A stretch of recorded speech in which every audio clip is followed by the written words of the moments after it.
Жиырмасыншы ғасырдың басында қазақ халқы аса әрі қоғамдық саяси өзгерістермен қатар үлкен рухани жаңғыруларды да бастан кешкені белгілі. Осы кезеңде ұлттық мәдениет пен әдебиеттің, білім мен ғылымның туын көтеріп, жұртшылықтың санасына демократиялық ой сіңіріп, алға жетелуге ұмтылған зиялы топ қалыптасқан еді. Халықтың зердесіне сәуле түсірген осы топтың рухани көсемі Ахмет Байтұрсынұлы болды. Ол қазақ әдебиеті мен әдебиеттану ғылымының, тіл білімінің атасы, реформатор атанды.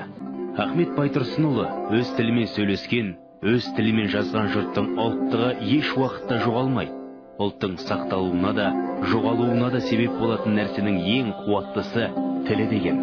Оның қазақша әліппе жасауы, қазақ тіл білімінің негізгі терминдерін ойлау мүмкіндігімен сабақтастырып, оларға тұңғыш анықтама бергені, дыбыс, сөз, сөйлем жүйесін қалыптастырған елеулі еңбегін шетелдік ғалымдар да мойындап бағасын берген. Ахмет Байтұрсынұлы 1926 жылы Бакуде болған түркітанушылардың бүкіл одақтық бірінші съезіне қатысып, түркі тілдеріндегі терминология жайлы деген тақырыпта баяндама жасайды. Сол басқосуда қазақ ұлтының тілдік жүйесін дәлелдеп, пікір таластырған оның халқының болашағы үшін қайсарлық көрсетіп, білімділермен белдескен ері мінезі мен қайраткерлік болмысына Әзербайжан жұрты да қайран қалған еді. Ғалымның хаты өлмейді дегендей, Ахмет Байтұрсынұлы қазақ ғалымдарының ішінен шыққан тұңғыш әдебиет теоретигі.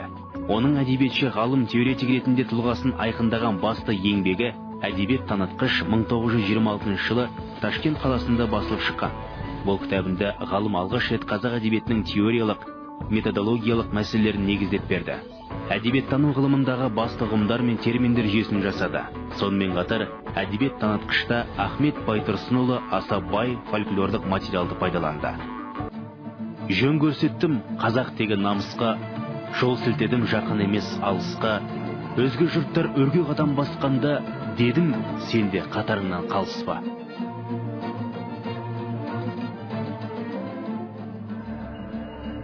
Бес рет сотталып, 2 рет жер аударылған мемлекет және қоғам қайраткері, лингвист, ғалым Ахмет Байтұрсынұлы 1937 жылы қазан айында қамауға алынып, 2 айдан соң халық жауы деген айыппен ату жазасына кесіледі.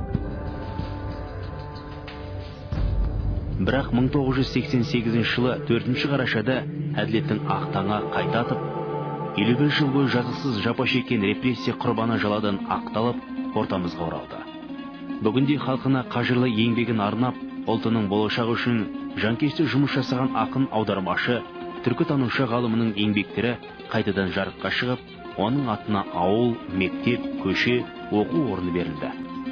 Ахмет Байтұрсынұлы атында Ұлттық ғылым академиясы, тіл білімі институты мен Абай атындағы Қазақ педагогикалық университеті жанынан құрылған Алаш ғылыми зерттеу орталығы бар. Қазақтың біртуар ұлының мұралары тек еліміз тәуелсіздік алғаннан кейін терең зерттеле бастады.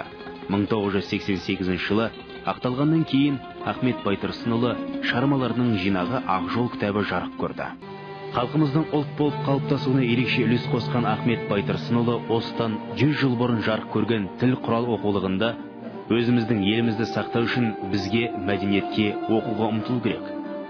Ол үшін ең алдымен әдебиет тілін өркендету керек деген еді. Ел үшін еңбегін арнаған асыл азаматтың осы сөзі қазір де күшін жойған жоқ.